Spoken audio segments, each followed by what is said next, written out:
Mi hermano dijo, no vas a venir a la boda. Me quedé en silencio, entonces cancelé el pago de $80.000.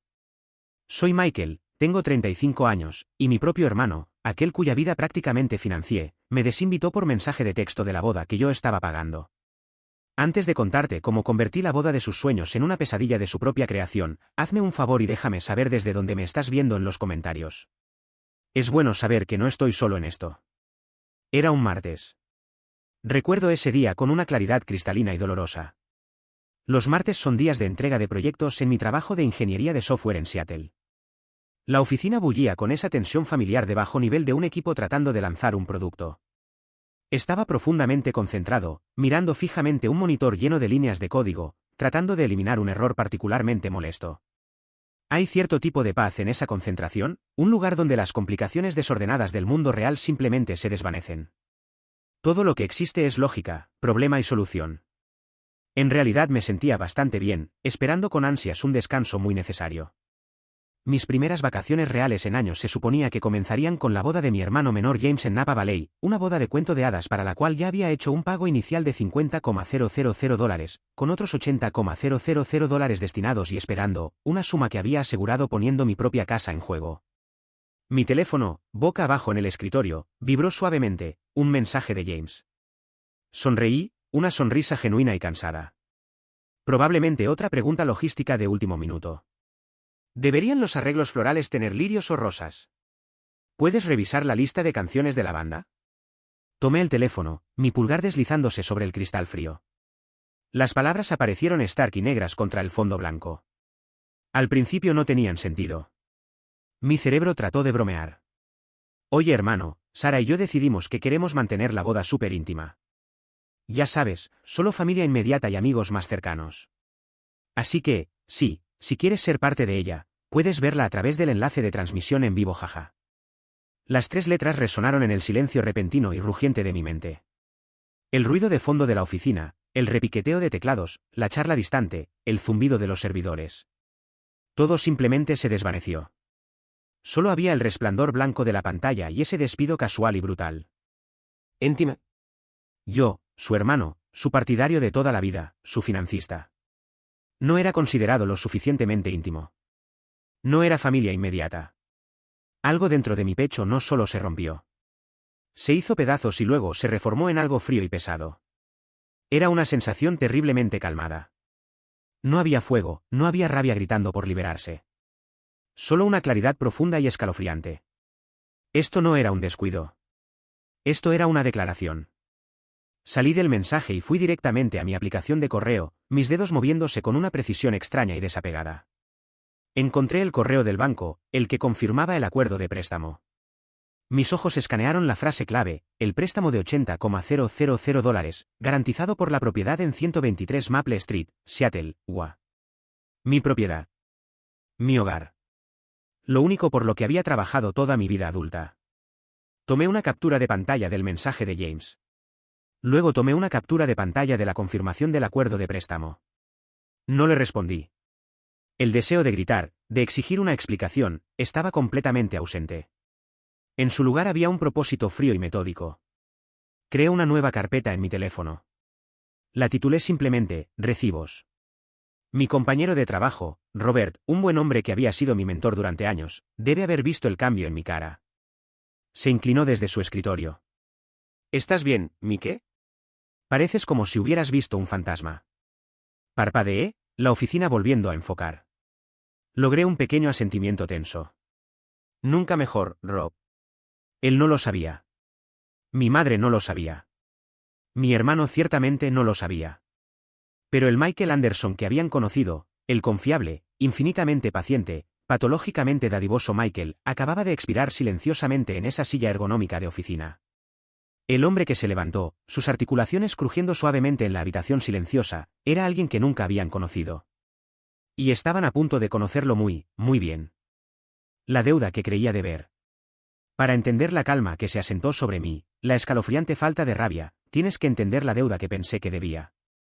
No una deuda financiera, sino un tipo más profundo y corrosivo. Era una deuda de culpa, de responsabilidad, de una promesa hecha a un hombre moribundo. Durante 20 años, había estado pagándola una pieza de mi vida a la vez. Todo comenzó, como suelen pasar estas cosas, con un divorcio desordenado. Tenía 15 años cuando el matrimonio de mis padres finalmente implosionó. Era lo suficientemente mayor para entender los insultos codificados, los silencios amargos, las noches en que mi madre, Evelyn, se sentaba en la mesa de la cocina, una sola lámpara iluminando su cara manchada de lágrimas mientras miraba una pila de facturas. James tenía solo 12 años, y mi mamá lo envolvió en un capullo de amor feroz y protector. Él era el sensible, el que necesitaba ser protegido de la fealdad. Yo era el fuerte, el que se esperaba que entendiera y soportara.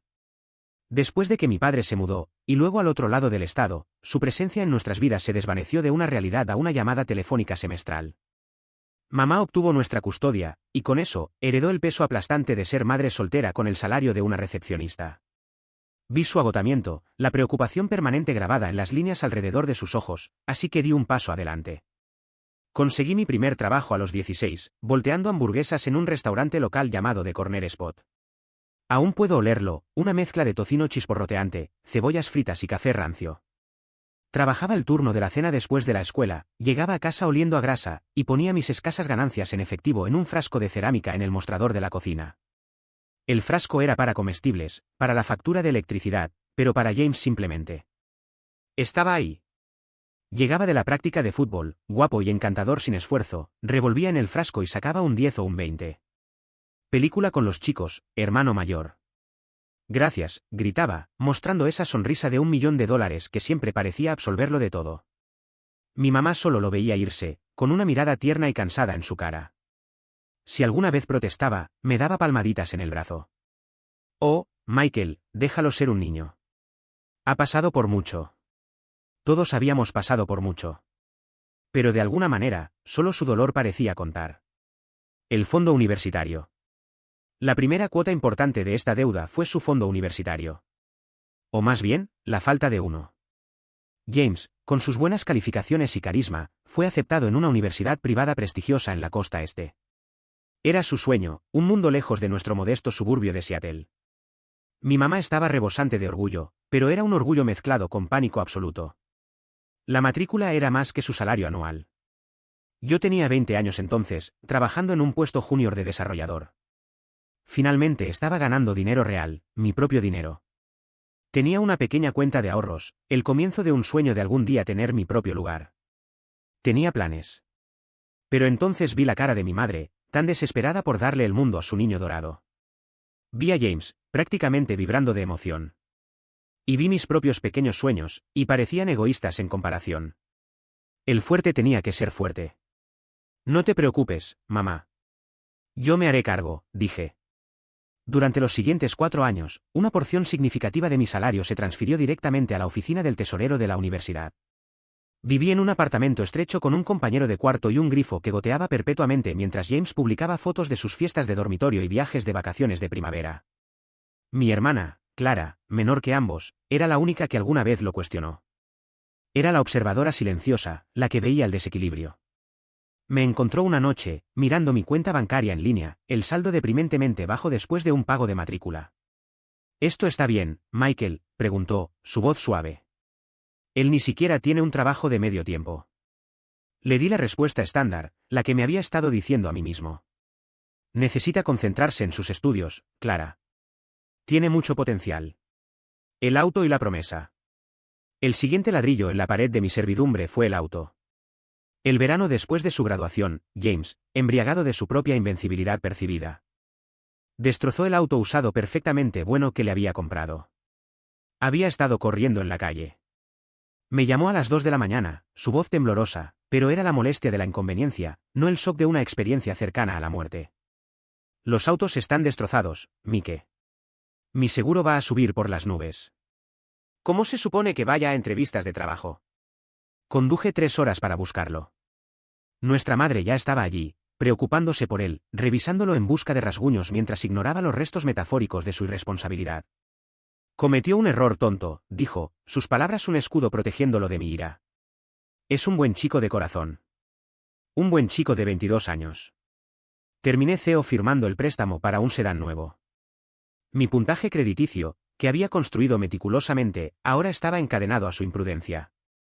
Pero el ancla real, la que me encadenó a este papel durante más de una década, fue la promesa. La salud de mi padre había declinado rápidamente después del divorcio.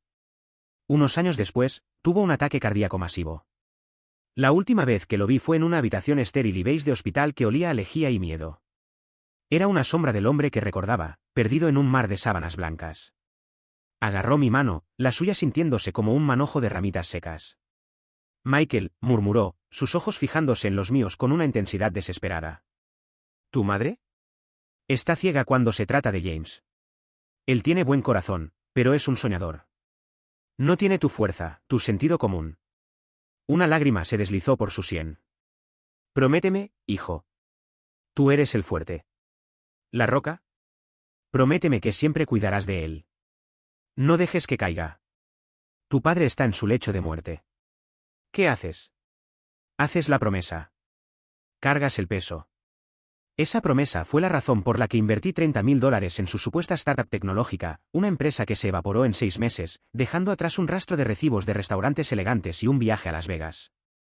Era la razón por la que cubrí su alquiler durante la mayor parte de un año cuando se estaba encontrando a sí mismo. Cada vez que quería decir que no, escuchaba la voz de mi padre, un susurro fantasmal en mi conciencia. No dejes que caiga. Clara lo llamó por lo que era. Ya no eres su hermano, Michael, me dijo un día, su frustración finalmente hirviendo. Eres su banco personal. Eres su red de seguridad. Nunca va a madurar mientras estés ahí para atraparlo. No puedes ver eso. Mi colega Robert, lo más cercano que tenía a una figura paterna en el trabajo, fue aún más directo. Estábamos almorzando, y acababa de terminar de contarle cómo tuve que pagar la tarjeta de crédito Maxed Out de James. Mike, dijo, bajando su tenedor y mirándome directamente a los ojos.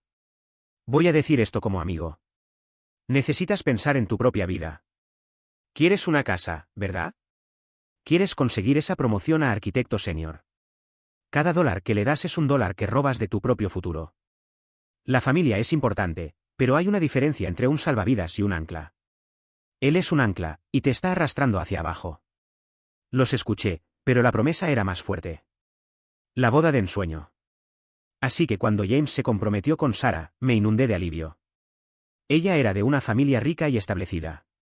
Esto era todo. Esto era él finalmente organizando su vida. La boda, naturalmente, tenía que ser un asunto para recordar. Un espectáculo digno del nombre Wellington.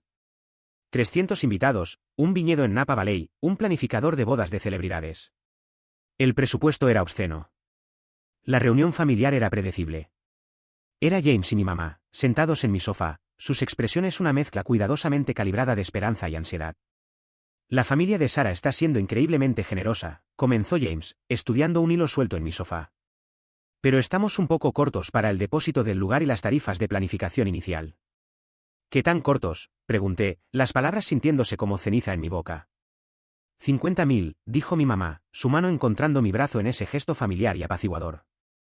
Es su gran día, Michael. Un momento único en la vida.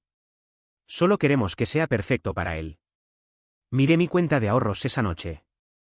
El número era saludable, el resultado de años de trabajo disciplinado. Era mi fondo para la casa. Mi futuro. Pensé en mi padre. No dejes que caiga. La transferencia se hizo a la mañana siguiente. Un mes después, cayó el otro zapato. El banco no aprobará el préstamo principal del evento sin un garante con activos significativos, explicó James por teléfono. Su voz apresurada. Los padres de Sarah tienen sus activos atados en fideicomisos. Es algo complicado de impuestos. No pueden hacerlo. Siempre era algo complicado. Me estaba pidiendo que pusiera mi casa, la casa que ni siquiera había comprado pero ya había asegurado en mis sueños, en juego por su fiesta. Por favor, Mike, dijo. Su voz cayendo en el tono suplicante que sabía que no podía resistir. Es lo último que te pediré. ¿Lo juro? Le creí. Dios me ayude, realmente le creí. Fui al banco. Firmé los papeles. Encadené mi futuro a su fantasía. Así que, verás, cuando me senté en mi silla de oficina leyendo ese mensaje, no era solo un mensaje. Era la factura final por 20 años de servicio. Era la culminación del restaurante, el auto, la startup, el alquiler, la promesa. No solo me había desinvitado. Había declarado, en los términos más claros posibles, que mi sacrificio, mi lealtad, mi misma existencia en su vida no valía nada para él más allá de su valor monetario. Y mientras me sentaba allí, el peso de todo finalmente se asentó. No como una carga sino como una fundación. Una fundación de hechos. Miré la foto de mi papá en mi teléfono. Lo siento, papá, susurré. Lo intenté. Realmente lo hice. Pero cuidar de él no puede significar dejar que me destruya. La calma ya no era solo un sentimiento. Era una decisión. Una guerra se acercaba, y por primera vez estaba listo para luchar por mí mismo. La contraofensiva. La mañana siguiente se sintió diferente. El cielo de Seattle tenía su habitual tono de gris nublado. Pero para mí, el mundo parecía más nítido, los colores más vívidos. No conduje al trabajo. Mi primera parada fue un edificio de gran altura en el centro con una vista panorámica de Puget Sound. Había pasado la mayor parte de la noche anterior no durmiendo sino investigando. Revisé foros legales, artículos sobre derecho contractual y reseñas de los mejores abogados financieros de la ciudad. Era ingeniero de software. Toda mi carrera se construyó sobre lógica, sobre entender sistemas y sobre explotar debilidades en esos sistemas. Por primera vez, estaba aplicando esa habilidad al sistema operativo defectuoso de mi propia vida. El bufete de abogados Davis y Finch estaba en el piso 34. La señora Eleanor Davis era exactamente lo que prometían sus reseñas de 5 estrellas. Aguda, impecablemente vestida, y con un aire de competencia sin tonterías que inmediatamente me tranquilizó. Escuchó sin interrupción mientras expuse las últimas 2 décadas de mi vida. Mi voz constante y factual. No estaba ahí por simpatía. Estaba ahí por estrategia. Puse mi teléfono en su vasto escritorio de caoba y le mostré el mensaje de texto. La grabación de audio que Clara me había dado, el acuerdo de préstamo y la prueba de mi transferencia de $50,000. Revisó todo, su cara de póker impenetrable. Después de un largo silencio, se recostó en su silla de cuero y me miró. Un destello de algo. No lástima, sino apreciación profesional en sus ojos. Señor Anderson, dijo, su voz nítida. Su hermano es un tonto. Uno descarado. Pero más importante, ha cometido un error crítico. Al hacer que usted garantice este préstamo con su residencia principal, lo ha hecho una parte indispensable del acuerdo. No es solo un benefactor, es el pilar financiero. Tiene derechos significativos. Entonces, ¿cuál es el primer movimiento?, pregunté. El primer movimiento es nunca involucrar a la parte emocional, dijo, una sonrisa depredadora y tenue tocando sus labios. No llamamos a su hermano. No llamamos a su madre. Vamos directamente a la fuente del poder, el banco. Redactaremos y enviaremos un aviso formal de intención de retirar la garantía, citando un cambio material y perjudicial en las circunstancias personales y financieras del acuerdo. Era hermoso. Era limpio, profesional y devastadoramente efectivo. Era un movimiento en un tablero de ajedrez, y ya no era un peón. Salí de su oficina sintiéndome como si me hubieran entregado un escudo y una espada. El primer golpe. Siguiendo sus instrucciones al pie de la letra, envié el correo que había redactado al oficial de préstamos del banco con la señora Davis en copia. Luego hice lo más difícil y liberador que había hecho en años. Apagué mi teléfono durante 5 horas. Fui al Discovery Park y simplemente caminé, sintiendo la brisa del mar en mi cara. Vi los ferries deslizarse por el agua. No estaba pensando en venganza. Estaba pensando en cómo podría ser mi vida sin el peso constante de las expectativas de otra persona. A las 3 de la tarde me senté en mi auto y encendí el teléfono. La explosión digital resultante fue todo lo que había esperado. 42 llamadas perdidas. 25 de James. 17 de mi madre. Los mensajes de texto eran un tapiz digital de pánico y manipulación. James, Mike. ¿Qué diablos hiciste? El banco me acaba de llamar. Dijeron que estás retirando la garantía. Contesta tu maldito teléfono. James, esto es una broma, ¿verdad? Esto no es gracioso. El pago final para el servicio de catering y el lugar vence mañana. No puedes hacerme esto. James, estás arruinando el día más importante de mi vida por un mensaje de texto estúpido y desconsiderado. Era una broma, idiota. Iba a sorprenderte con un boleto de primera clase. Las mentiras se estaban volviendo más desesperadas, más elaboradas. Era casi impresionante. James, por favor, Mike. Por favor, llámame. ¿Podemos hablar esto? Lo siento. ¿De acuerdo? Siento mucho, mucho. Solo por favor arregla esto. Eres el único que puede. Luego los mensajes de mi madre. Cada uno un viaje de culpa cuidadosamente elaborado. Mamá, Michael Thomas Anderson. No sé qué juego estás jugando, pero tu hermano está fuera de sí. Necesitas llamar al banco y arreglar esto inmediatamente. Él es tu familia y la estás destrozando. Mamá, no cría un hijo para ser tan cruel y vengativo. Tu padre, que Dios lo tenga en descanso, estaría avergonzado de en lo que te estás convirtiendo. La mención de mi padre fue un golpe bajo diseñado para golpearme donde era más débil, pero el escudo de claridad forjado en el fuego de ese mensaje de texto se mantuvo fuerte. No respondí. Solo vi los mensajes llegar a raudales, cada uno una confirmación de que había tomado la decisión correcta. La confrontación con mamá. Esa noche, como se esperaba, sonó el timbre. A través de la mirilla, vi la cara de mi madre, tensa y furiosa. Respiré profundamente y abrí la puerta. Irrumpió, su bolso agarrado como un arma. ¿Cómo pudiste, Michael? ¿Después de todo lo que hemos hecho por ti? ¿Después de todos los sacrificios? Lo absurdo de sus palabras me hizo querer reír. ¿Sacrificios? ¿Nosotros? Mamá, mira alrededor de este apartamento. Yo pagué por él. La comida en mi refrigerador, la ropa que uso. Todo lo gané. Igual que gané el dinero para el título universitario de James. Su auto, su negocio fallido, y esta boda ridículamente cara a la que sintió que no era lo suficientemente bueno para asistir. Él es tu hermano, replicó, su voz subiendo con una indignación que me desconcertó. Es tu deber, como el mayor, el más exitoso, ayudarlo. Necesita esta boda para su futuro, para su conexión con la familia de Sara. Estás siendo egoísta y nos estás avergonzando a todos.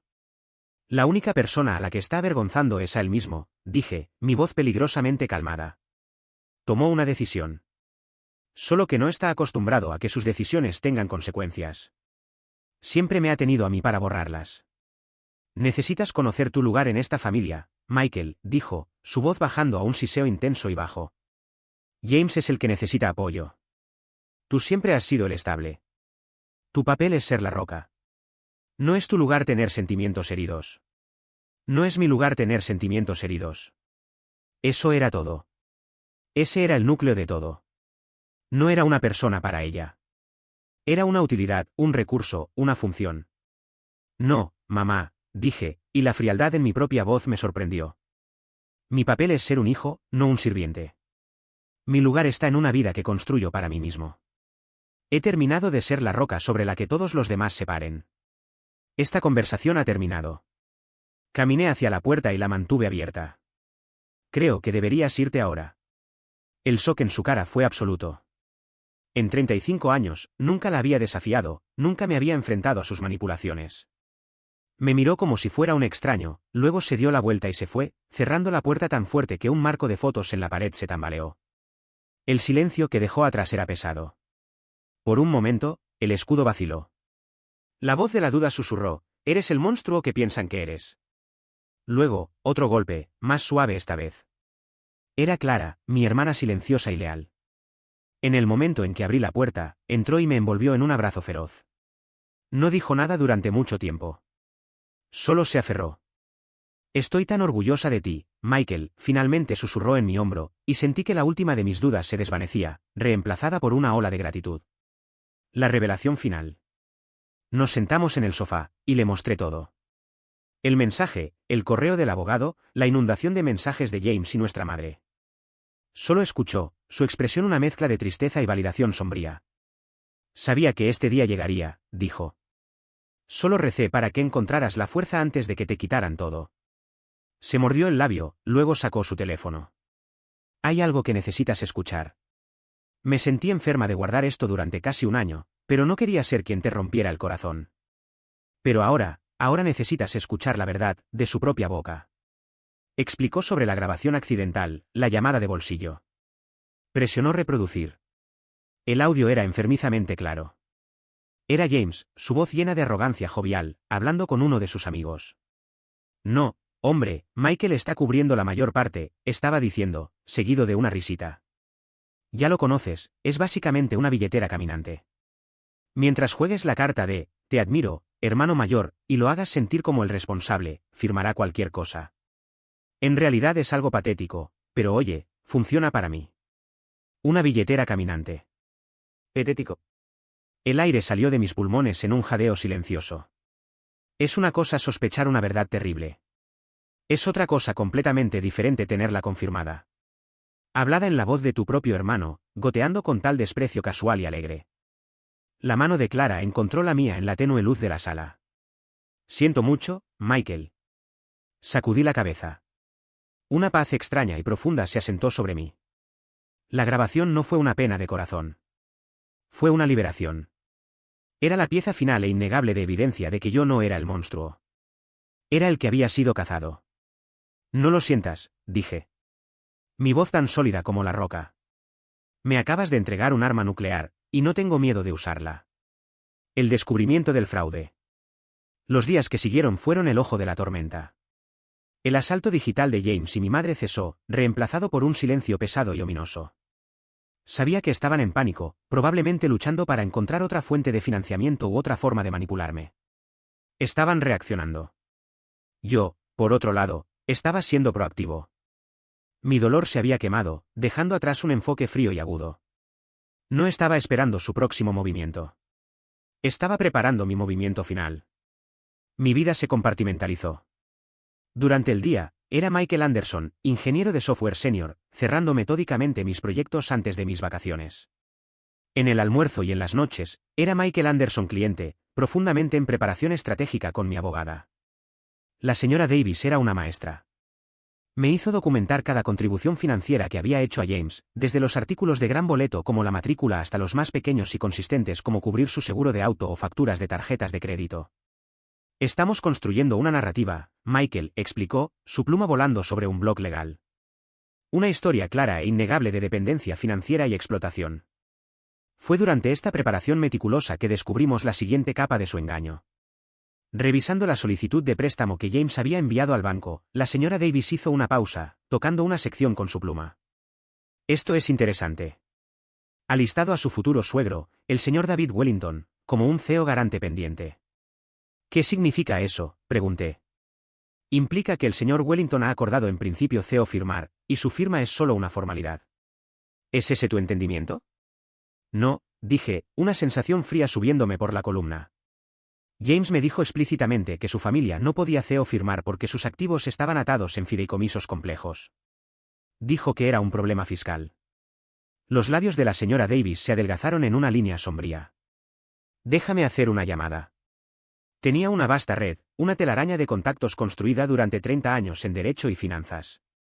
Habló durante 20 minutos en lenguaje silencioso y codificado con alguien del banco. Cuando colgó, me miró con una expresión que era tanto sombría como triunfante. Como sospeché, dijo, nadie de la familia Wellington o su equipo legal jamás se ha comunicado con el banco con respecto a este préstamo. Su hermano puso el nombre de David Wellington en una solicitud de préstamo federal sin su conocimiento o consentimiento. Eso, Michael, eleva esto de una disputa familiar a posible fraude bancario. La audacia de ello era impresionante. No solo me estaba usando. Estaba usando a un hombre como David Wellington, un titán de las finanzas, como peón en su esquema patético. La casa de naipes no solo era endeble. Estaba construida sobre una fundación de mentiras criminales. Ahora tenía un arma que no solo podía ganar la batalla sino aniquilar completamente su posición. El último intento de manipulación. El otro bando, inconsciente de la profundidad de su exposición, hizo un último intento torpe de manipulación. Una noche, mi teléfono sonó. Era Alex, el padrino de James. Mickey, mi hombre, comenzó, su voz goteando con una sinceridad de amigo a amigo practicada. Escucha, sé que estás enojado. Tienes todo el derecho a estarlo. James está siendo un completo idiota. Todos lo sabemos. Permanecí en silencio, dejándolo tejer su red. Pero esto se está saliendo de control, hombre, continuó. Él es un desastre. Sara está llorando todo el tiempo. ¿No puedes encontrar en tu corazón perdonarlo? Por el bien de la familia. Realmente lo siente. Me lo dijo él mismo. Solo es malo diciéndolo. Pensé en la grabación de audio. Patético. Pensé en la solicitud de préstamo fraudulenta. David Wellington. Déjame preguntarte algo, Alex, dije, mi voz desprovista de cualquier calidez. ¿Está arrepentido de lo que hizo? ¿O está arrepentido de que me enteré y que ahora hay consecuencias? El silencio de su lado fue revelador. Mira, Mike, es complicado. No, no lo es. Lo corté, los últimos vestigios de mi paciencia se habían ido. Es muy simple. Dile a James que su ventana de mediación se ha cerrado. Dile que mi abogada se pondrá en contacto. Y luego pierde mi número. Colgué el teléfono antes de que pudiera tartamudear otra palabra. La reunión final. El movimiento final fue hecho por el banco. Enfrentados con una situación legalmente volátil, programaron una reunión de resolución obligatoria. Llegó un correo con una invitación de calendario, formal y frío. Los asistentes requeridos, yo mismo y la señora Davis, James y Sarah, el gerente regional de préstamos del banco, un señor Harris, y crucialmente, el señor David Wellington. La señora Davis me llamó en el momento en que lo recibió. Este es el final del juego, Michael. Aquí es donde todo sucede. Entramos ahí, presentamos los hechos, y haces tu declaración final. No tienes que decirles ni una palabra directamente si no quieres. Puedo manejarlo todo. Era una oferta tentadora. Un mes atrás, habría aceptado Gradfelly, escondiéndome detrás de su fuerza. Pero ese Michael se había ido. No, señora Davis, dije, mirando mi propio reflejo en la ventana oscura de mi apartamento. Aprecio eso, pero necesito hacer esto yo mismo. Estaré ahí, y seré yo quien hable. Quiero mirarlo a los ojos cuando su mundo se derrumbe. Quería presenciar el momento en que la billetera caminante se levantó y se retiró. La tormenta ya no estaba en el horizonte. Estaba programada para las 10 de la mañana jueves, en una sala de conferencias en el piso 40, y yo estaba entrando como el ojo calmado y controlado de todo. La sala de conferencias. La sala de conferencias en el piso 40 de la sede corporativa del banco estaba diseñada para intimidar. Una mesa larga de caoba oscura reflejaba el cielo gris y sombrío de Seattle. Las sillas eran de cuero negro e implacables. El aire estaba enfriado a una temperatura precisa que se sentía un poco demasiado fría, diseñada para mantener a todos alerta e incómodos. Olía a dinero y ansiedad antiséptica. La señora Davis y yo llegamos 10 minutos temprano. Dio a mi brazo un apretón firme y tranquilizador. Respira profundo, Michael. Tenemos los hechos. Los hechos son nuestra armadura. Apégate al plan. Asentí, mi corazón latiendo un ritmo constante y pesado contra mis costillas, pero mis manos, descansando en la superficie fría de la mesa, estaban perfectamente quietas. El hombre nervioso e inquieto que solía ser había sido reemplazado por alguien que apenas reconocía, alguien con un núcleo de resolución fría como el hielo. Luego entraron. El aire en la habitación instantáneamente cambió, volviéndose espeso con tensión. James entró primero, luciendo como un hombre caminando a su propia ejecución. Su cabello usualmente impecable estaba ligeramente despeinado. Su cara estaba demacrada y pálida, y se negó a encontrar mis ojos. Lo siguió Sarah, una visión en un vestido de diseñador que parecía más como armadura que ropa. Su cara era una máscara cuidadosamente construida de indignación altanera, pero sus ojos se movían alrededor de la habitación, traicionando un pánico profundamente asentado. Y luego entró David Wellington. Era el centro de gravedad en la habitación. A finales de los 60, con una melena de cabello plateado y un traje que era un testimonio silencioso de Savile Row, exudaba un aura de control absoluto. No parecía enojado. Parecía aburrido, profundamente irritado de que su valioso tiempo estuviera siendo desperdiciado en un asunto tan sórdido. Su mirada fría y evaluadora barrió la habitación, se demoró en James con un destello de desprecio, y luego pasó sobre mí como si fuera parte del mobiliario. En su mundo, yo era completamente insignificante. Finalmente, el gerente del banco, un hombre nervioso y sudoroso llamado señor Harris, entró corriendo último y tomó su asiento en la cabecera de la mesa. Barajó sus papeles, se aclaró la garganta y comenzó. Gracias a todos por asistir, comenzó, su voz un poco demasiado alta. Estamos aquí para resolver la situación con respecto al préstamo del evento para la boda del señor James Anderson y la señorita Sarah Wellington. Para ser perfectamente claro sobre la posición del banco, el préstamo de $80,000, que fue garantizado por el señor Michael Anderson usando su residencia principal como garantía, está actualmente congelado pendiente de resolución. Me miró directamente. El señor Michael Anderson ha, a través de su representación legal, emitido un aviso formal de intención de retirar su garantía. Debo ser claro, sin esa garantía, el banco no puede y no liberará los fondos. Además, el préstamo sería llamado, vencido en su totalidad, efectivo inmediatamente. El silencio en la habitación era tan espeso que podrías haberlo cortado con un cuchillo. 5 pares de ojos estaban ahora en mí. James finalmente me miró, sus ojos amplios con un terror desesperado y suplicante. Sarah me fulminó con la mirada, su odio una fuerza palpable. David Wellington simplemente me observó, su expresión sin cambios, como un biólogo observando un espécimen bajo un microscopio. Fue David quien rompió el silencio, su voz un rugido bajo y poderoso que comandaba atención. No se dirigía a mí, se dirigía a su prospectivo yerno. James, fui informado por mi hija que esto era un error clerical menor que se resolvería en 5 minutos. Explícate. James tragó, un movimiento visible en su garganta. Lo es, señor. Lo es. Michael es. Es mi hermano. Tuvimos una pequeña disputa familiar. Solo está siendo emocional. Lo arreglará. Volvió su mirada desesperada hacia mí. ¿Verdad, Mike? Solo diles que es todo un malentendido. Diles que firmarás. Podemos hablar de todo lo demás después. El momento de la verdad. Este era el momento, el punto de pivote de toda mi vida adulta. Podía doblarme. Podía hacer lo que siempre había hecho. Tragar mi dolor, absorber la falta de respeto y mantener la paz. Podía ser la roca, o podía ser el terremoto. La señora Davis me dio un asentimiento sutil, casi imperceptible. Era hora del espectáculo. No miré a James.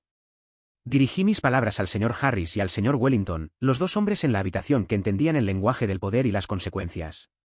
Antes de tomar mi decisión, comencé, mi voz calmada y constante, asombrándome incluso a mí mismo. Creo que es imperativo que todas las partes en esta habitación operen con un conjunto completo y transparente de hechos.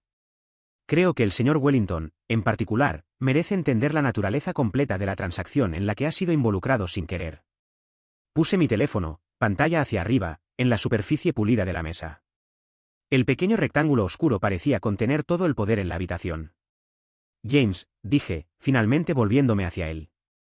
Hace unos días, me enviaste un mensaje de texto informándome que ya no estaba invitado a tu boda, sugiriendo en su lugar que podía haber una transmisión en vivo. ¿Es ese un resumen preciso? La cara de James, ya pálida, se volvió de un gris enfermizo y ceniciento. Mike, este no es el momento ni el lugar. Es una simple pregunta de sí o no, James, presioné, mi voz como acero helado. ¿Es eso lo que me enviaste? Se encogió y dio un pequeño asentimiento, una admisión patética de culpa. Al otro lado de la mesa. Vi que la ceja de David Wellington se alzó una fracción de pulgada. Gracias, dije. Verás, ese mensaje me hizo cuestionar mi papel en todo este asunto. Siempre pensé que era tu hermano, pero he llegado a entender que mi papel era quizás algo más. Mi pulgar deslizó y tocó. Presioné reproducir. La sala de conferencias, con sus paredes insonorizadas, de repente se llenó con la voz propia de James, alegre y arrogante, capturada perfectamente por la grabación accidental de Clara. Él es básicamente una billetera caminante. Mientras juegues la carta de, te admiro, hermano mayor, y lo hagas sentir como el responsable, firmará cualquier cosa. En realidad es algo patético, pero oye, funciona para mí. Presioné parar. El silencio que se estrelló sobre la habitación fue absoluto, profundo y devastador. La máscara cuidadosamente construida de indignación de Sarah se había hecho completamente pedazos, revelando una cara arrugada de horror y humillación. Estaba mirando a James, no con ira, sino con la repulsión que uno siente al descubrir una cucaracha en su comida. James mismo parecía como si hubiera sido golpeado físicamente, su boca ligeramente abierta. Todo el aire succionado de sus pulmones. Pero no lo estaba mirando a él. Estaba mirando a David Wellington. La máscara de indiferencia aburrida se había ido. En su lugar había una furia fría y calculadora, la ira de un hombre poderoso que acaba de darse cuenta de que ha sido jugado como tonto por un aficionado. Su mirada ya no estaba en mí. Estaba fija en James como un misil buscador de calor. Pero aún no había terminado. Tenía un barril más que vaciar. El golpe final. Y eso nos lleva al hecho final, dije, deslizando una copia impresa de la solicitud de préstamo por la mesa. La empujé hacia David. La señora Davis ya había resaltado la entrada fraudulenta. Señor Wellington, este documento, una solicitud de préstamo federal, fue enviado al banco con su nombre listado como CEO garante pendiente. ¿Puede confirmar para el señor Harris y para el registro que le dio a mi hermano su consentimiento para hacer esto? David tomó el papel. Lo sostuvo con 2 dedos, como si estuviera contaminado. No necesitaba hablar. El endurecimiento peligroso de su mandíbula, la forma en que un músculo saltó en su sien, era respuesta suficiente.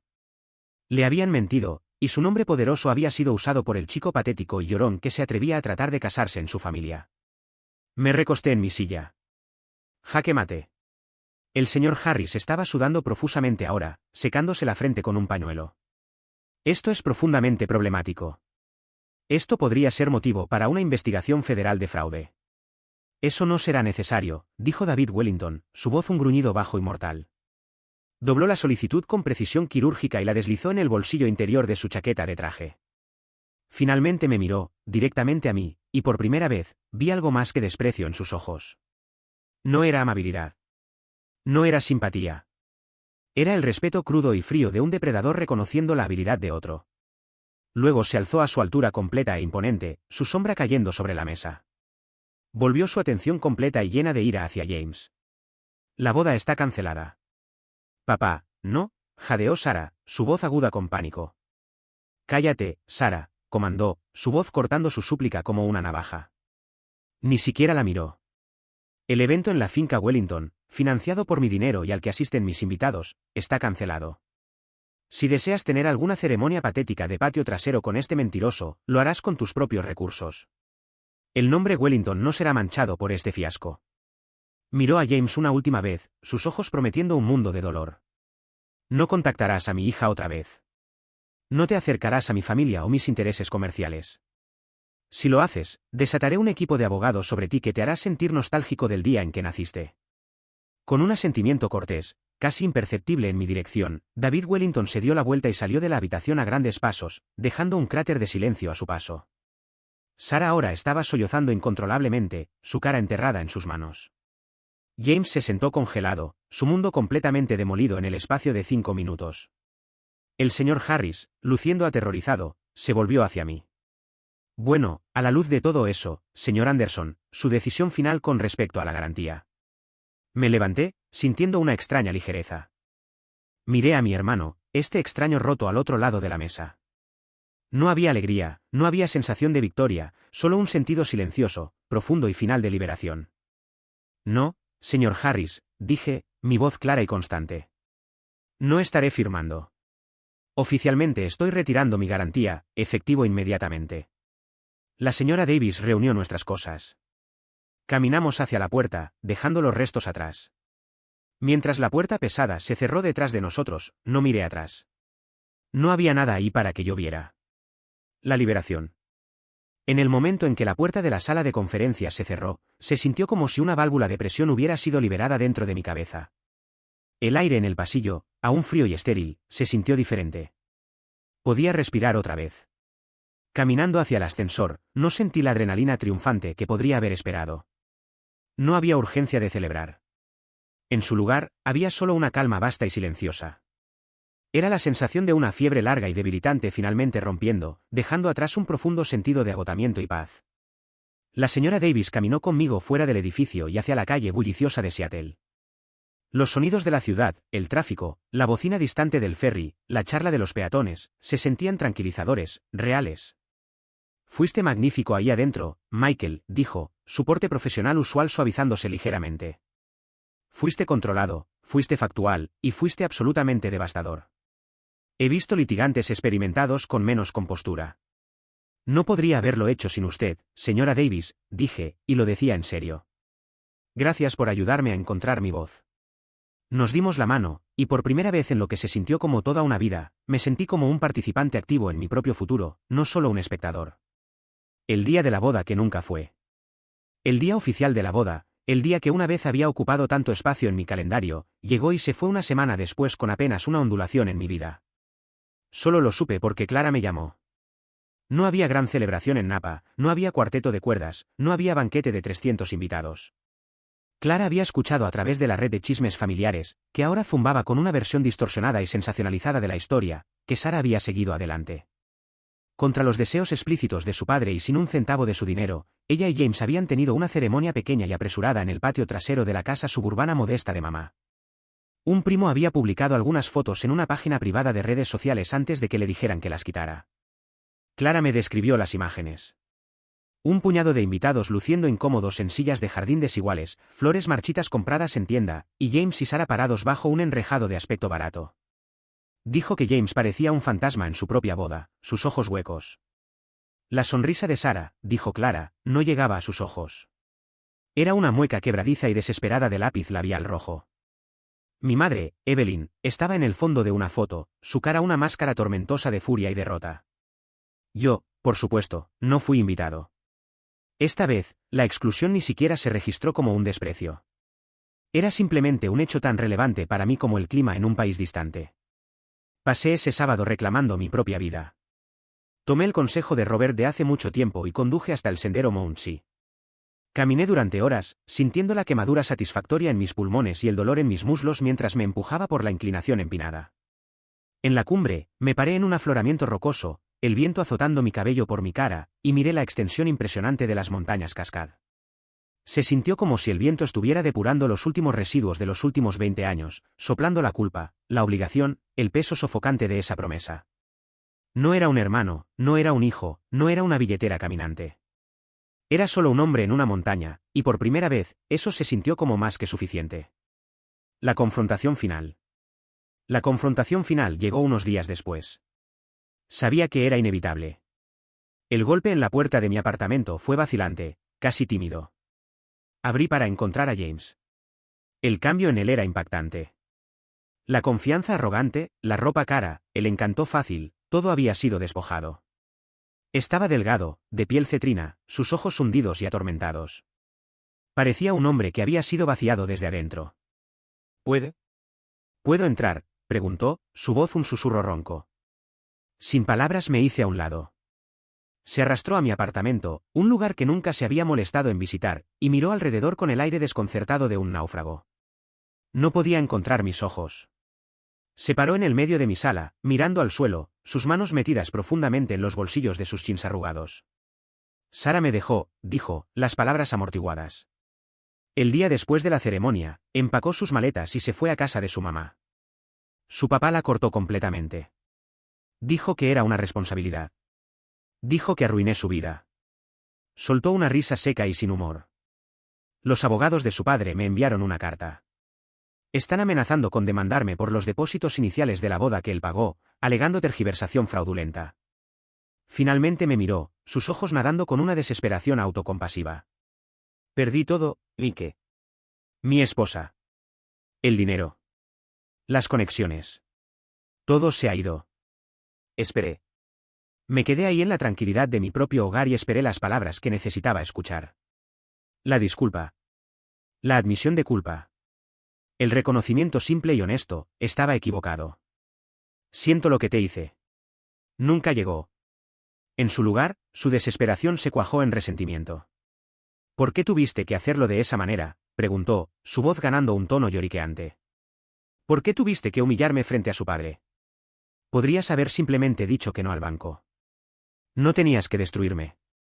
Y ahí estaba, la prueba final condenatoria. Después de todo, aún se veía como la víctima. Su tristeza no era por los años de mentiras, la explotación, la falta de respeto profunda. Su tristeza era por él mismo. Estaba enojado de que su cajero automático personal finalmente había sido cerrado, y estaba furioso de que sus mentiras finalmente habían sido expuestas de una manera de la que no podía salirse con encanto. Una ola de lástima me lavó, pero era una lástima distante y clínica, el tipo que uno siente por un personaje en un libro.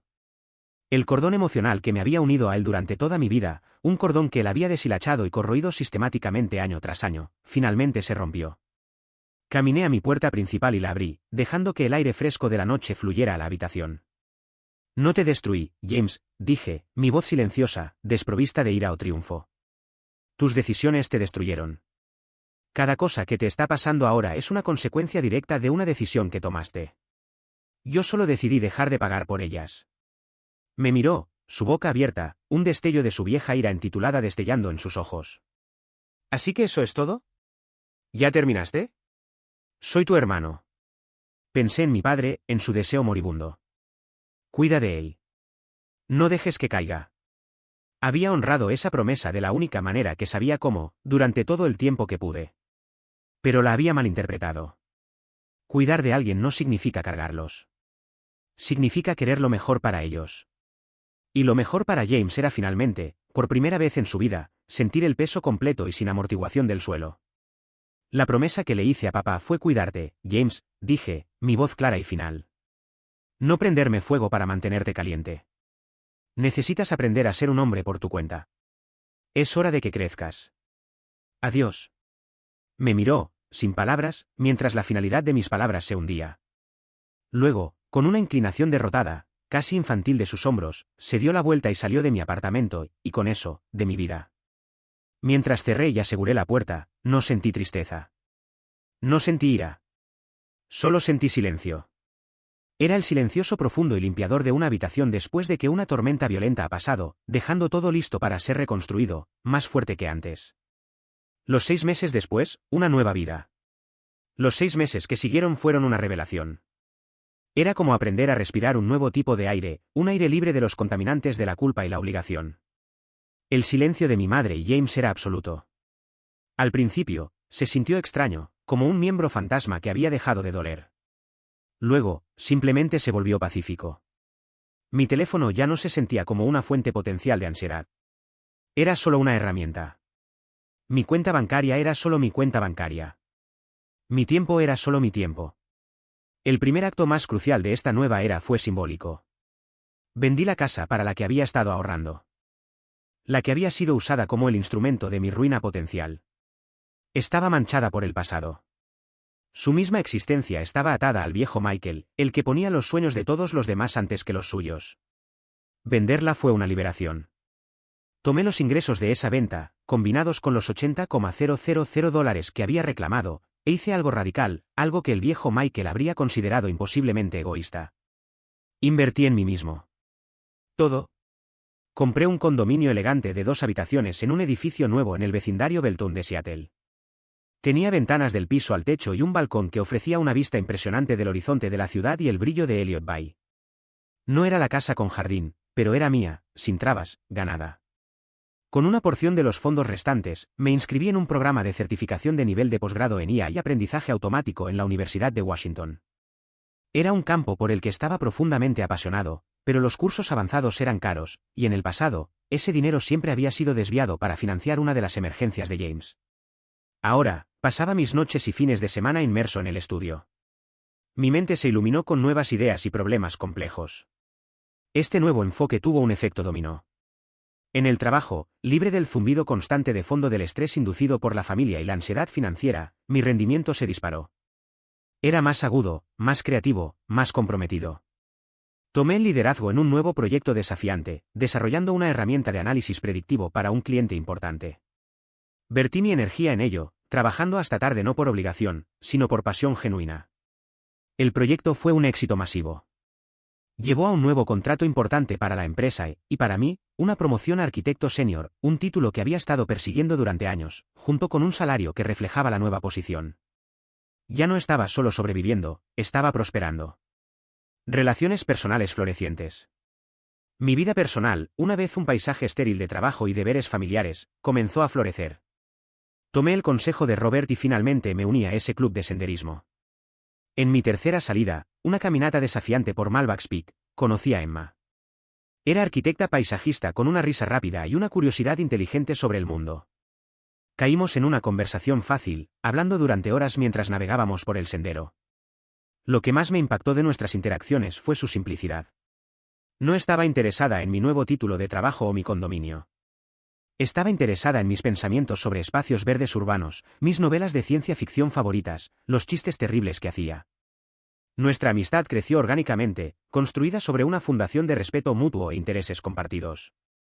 Era una relación saludable y equilibrada, un concepto que me parecía revolucionario. Emma no quería nada de mí, simplemente parecía disfrutar estar conmigo. Clara siguió siendo mi única conexión familiar sólida. Nuestras cenas semanales se convirtieron en un ritual querido, un puerto seguro. Era mi enlace con el pasado, pero también mi compañera en la construcción de un nuevo futuro. Me contó que nuestra madre, Evelyn, estaba amargada y aislada. Había tratado de reunir a la familia extendida de su lado, para pintarme como el villano de corazón frío que había abandonado a su hermano. Pero Clara, en su manera silenciosa y acerada, había intervenido. Había contado calmada y factualmente a nuestros tíos y tías la historia completa con la grabación de Billetera Caminante. Enfrentados con la verdad innegable, la mayoría de ellos se habían retirado, horrorizados, dejando a mi madre sola con su niño dorado. James, dijo Clara, estaba trabajando en un trabajo de retail en una tienda de gran formato. Estaba viviendo en un apartamento pequeño y deteriorado en una parte áspera de Tecoume. Estaba pagando su propio alquiler por primera vez en su vida adulta. Estaba luchando, pero estaba sobreviviendo. Era una educación dura y necesaria. El mensaje de Lisa. Una noche, estaba navegando por LinkedIn, actualizando mi perfil con mi nueva promoción, cuando recibí una solicitud de mensaje. El nombre, Lisa Moreno, me resultaba vagamente familiar. La foto de perfil mostraba a una mujer de aspecto confiado de principios de los 30. Su mensaje era breve y directo. Hola Michael, probablemente no me recuerdes. Ahora soy analista en una firma de gestión de patrimonios, pero salí con tu hermano James por un tiempo cuando tenía poco más de 20 años. Un colega mío es primo lejano de los Wellington, y escuché una versión muy censurada de la historia sobre la boda cancelada y la disputa financiera. Investigué un poco.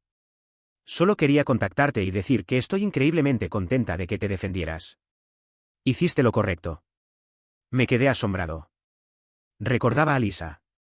Había sido brillante, divertida, ambiciosa. Me había caído bien. Su ruptura había sido abrupta e inexplicada. Escribí de vuelta un mensaje corto, agradeciéndole por sus amables palabras. Un minuto después, respondió. Me hizo lo mismo. A menor escala, pero el mismo manual. Me vendió esta idea brillante de startup tecnológica que tenía. Era joven, creí en él, e invertí $10,000. Era cada centavo que había ahorrado. Me prometió participación, un futuro. 3 meses después, rompió conmigo por mensaje de texto, y nunca vi ni un centavo de ese dinero otra vez. Me dijo que el negocio había fallado, que era solo una mala inversión. Un año después, me enteré por un amigo mutuo que había usado el dinero para financiar un viaje de 6 semanas de encontrarse a sí mismo, por Europa con sus amigos. Estaba devastada y demasiado avergonzada para hacer algo al respecto. Solo me comí la pérdida. Ver que un hombre como David Wellington lo estaba haciendo responsable se sintió como un equilibrio cósmico de las balanzas. Mantente fuerte. Te mereces cada cosa buena que se te viene. Leí su mensaje 3 veces. Era la pieza final del rompecabezas, la que borró la última sombra persistente de duda. Esto no era un defecto en el carácter de James. Esto era su carácter. Era un usuario, un depredador que se aprovechaba de la confianza de las personas que se preocupaban por él. Su comportamiento no era una serie de errores. Era un método. Esa semana, cuando Clara vino a cenar, le mostré los mensajes de Lisa. Los leyó, su cara volviéndose triste pero no sorprendida. Algunas personas simplemente son quienes son, Mike, dijo suavemente. Lo sé, respondí, mirando las luces de la ciudad desde mi balcón. Una ciudad que ahora se sentía como mía. Pero las buenas noticias son, yo también. No hablamos más del pasado esa noche. Hablamos de un nuevo restaurante que Clara quería probar, de un problema de codificación difícil que estaba resolviendo, de un viaje de fin de semana a la costa que Emma y yo estábamos planeando. Hablamos de la vida. Mi vida. Y por primera vez, se sintió llena de posibilidades infinitas. Reflexiones finales. Así que esa es mi historia. Ha pasado poco más de un año desde ese día en la sala de conferencias del banco. El día en que mi vida anterior terminó y mi nueva comenzó. No tengo contacto con James o mi madre. Clara es el puente y me da actualizaciones escasas cuando pregunto. James aún está trabajando en su trabajo de retail. Mi madre aún se queja a cualquiera que la escuche de que ha sido abandonada por su hijo ingrato. Su narrativa no ha cambiado. Pero ya no es mi historia. Es solo ruido, una transmisión de una estación distante que ya no sintonizo. Cada mañana ahora, hago una taza de café y me paro en mi balcón. Veo la ciudad despertar, los ferries trazando líneas blancas a través del agua gris de la bahía. Ya no siento la ira ardiente o el aguijón agudo de la traición. De hecho, cuando pienso en ellos, siento muy poco en absoluto. Y esa neutralidad profunda, esa indiferencia silenciosa, es la señal más segura de sanación. Es la cicatriz que ya no duele cuando llueve. Solía pensar en todo el dinero, los años de ahorros perdidos, las oportunidades diferidas. Lo veía como una pérdida masiva. Pero ya no lo veo de esa manera. Fue la educación más cara y dolorosa que podría haber recibido. Pero la lección que me enseñó no tenía precio. La lección final. La lección es esta: tu valor como persona no está determinado por tu utilidad para otros. No se mide por cuánto puedes dar, cuánto puedes soportar, o cuánto puedes sacrificar por ellos. Tu valor no es una mercancía para ser intercambiada por su amor o aprobación. Es inherente. Está en tu carácter, tu integridad, y más importante, en el respeto que tienes por ti mismo. Durante 20 años, permití que mi familia definiera mi valor. Acepté el papel que me asignaron. La roca, el estable, el pozo financiero sin fin, el guardián de una promesa a un hombre moribundo. Pensé que al jugar ese papel, estaba siendo un buen hijo, un buen hermano. Pero no lo estaba. Solo estaba habilitando su disfunción y borrándome a mí mismo en el proceso. Mi verdadero valor no estaba en mi cuenta bancaria. Estaba en la columna vertebral que finalmente descubrí que tenía. Estaba en la fuerza del hombre que aprendió, a los 35 años, cómo decir un no claro e inequívoco. A veces, lo más compasivo que puedes hacer por otra persona es dar un paso atrás y permitirles finalmente encontrarse con las consecuencias de sus propias decisiones. Y lo más compasivo que puedes hacer por ti mismo es alejarte de cualquiera que te vea como un medio para un fin, una billetera en lugar de un ser humano. Esos $80,000 no fueron el precio de una boda. Fue el rescate que pagué para liberarme. Y fue, sin una sola duda, el mejor dinero que jamás he gastado. Epílogo, una vida reconstruida. Gracias por escuchar mi historia. Espero que te haya tocado de alguna manera y tal vez haya servido como un recordatorio de tu propio valor. ¿Alguna vez has estado en una situación donde tuviste que elegir entre tu propio bienestar y las expectativas de otros? Déjamelo saber en los comentarios abajo. Los estaré leyendo. Y si la historia resonó contigo, por favor considera darle me gusta y suscribirte para más contenido. No estás solo.